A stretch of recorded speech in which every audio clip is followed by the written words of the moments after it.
So it's a really exciting time at the Spiggle Law Firm. We are starting a new area of practice. We are in a very populated area, of course, around a lot of federal employees, and a lot of those employees have, in fact, security clearances.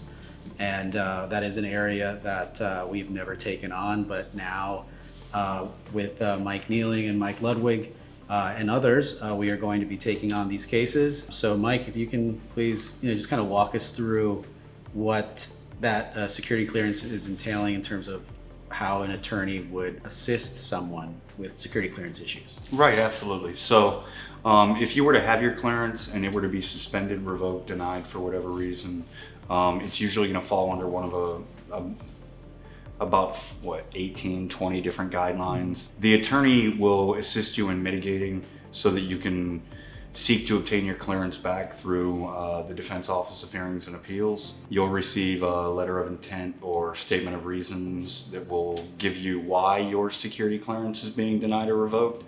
And then we can tell you what factors you need to mitigate that so that you can seek to obtain your clearance back. Yeah, and kind of as Mike Nealing said, it deals with aspects such as like influence. So this can deal with, for example, if like you have like financial, if like you're in debt, that can be used as like influence or leverage over like a certain individual who has a security clearance or is asking for a security clearance.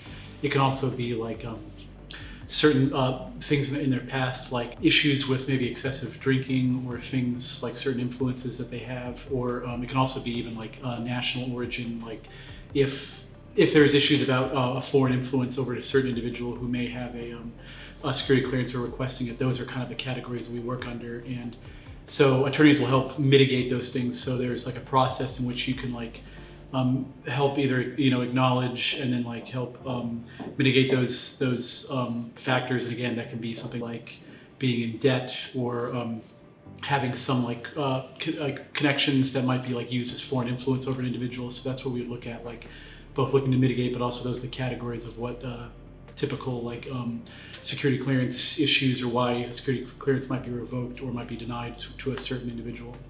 And that's, it's an important area because, when we think about it, a lot of these professionals are in the workforce, and if their security clearance is put at issue, they can't work. They can't go to another agency. They're sort of blacklisted until there is a decision made with respect to their security clearance, and then of course that affects livelihood.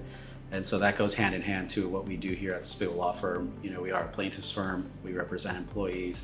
Now we're just doing that in a new capacity.